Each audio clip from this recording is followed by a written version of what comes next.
नमस्कार दर्शकों, मैं शिवप्रिया सिंह एक बार फिर आप सभी का स्वागत करती हूँ हमारे आज के इस स्पेशल वीडियो में। तो चलिए शुरू करते हैं बिना किसी देरी के। दर्शकों, सिंदूर को महिलाओं के श्रृंगार का एक हिस्सा माना जाता है। खास तौर पर हिंदू धर्म में सिंदूर को केवल श्रृंगार की वस्तु की नजर से ही नहीं देखा जाता, बल्कि इससे जुड़ा एक धार्मिक पक्ष भी है। हिंदू महिलाएं शादी के बाद अपनी मांग में सिंदूर भरती हैं, जो उनके सुहागन होने की निशानी होता है।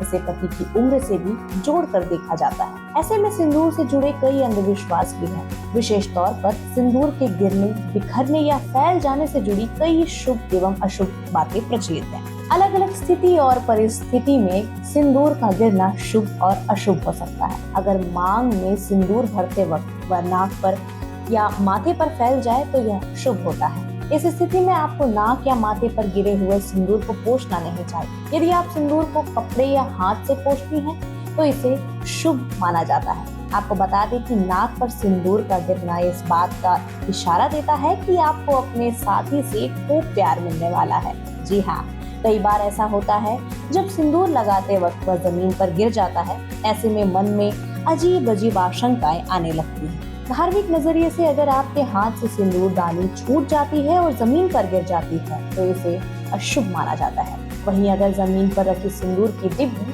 हाथ लगने से गिर जाती है और सिंदूर फैल जाता है तो यह अशुभ घटना नहीं है। सिंदूर लगाते वक्त सिंदूर के कुछ अंश यदि जमीन पर गिर जाते हैं तो यह भी अशुभ फल नहीं देता है। पूजा के दौरान अगर आपसे सिंदूर गिर जाए या फिर अपने आप ही जमीन पर फैल जाए तो यह संकेत होता है कि आपको जल्द ही कोई अशुभ समाचार प्राप्त होने वाला है।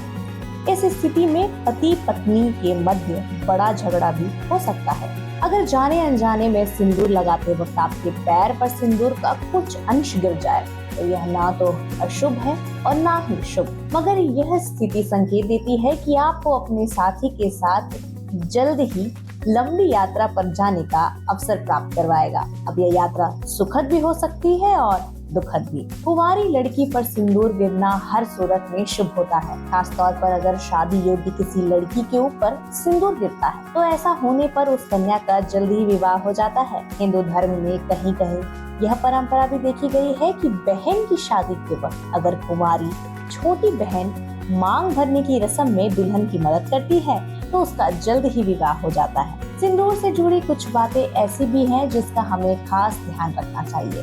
सबसे पहले तो इस बात का खास ध्यान रखें कि कभी भी शाम के वक्त अपनी मांग ना भरें। अगर आपको मांग भरनी ही है तो सुबह के वक्त ही ये काम करें। यदि सिंदूर जमीन पर गिर गया है तो उसे बरगद के पेड़ के पास रखें। गिरा हुआ सिंदूर मांग में न भरें। सुहागिन महिलाओं को माथे पर तिलक लगाने के साथ ही अपनी मांग भी भरनी चाहिए। हमेशा अपने ही सिंदूर से अपनी मांग भरें और किसी से भी अपना सिंदूर शेयर ना करें। तो दर्शकों, उम्मीद करती हूँ कि सिंदूर से जुड़ी ये जानकारी आप लोगों को काफी पसंद आई होगी और आप लोगों के लिए काफी फायदेमंद साबित होगी। मिलते हैं अगली वीडियो में एक नई जानकारी के साथ। तब तक के लिए मुझे दीजिए इजाजत। नमस्कार।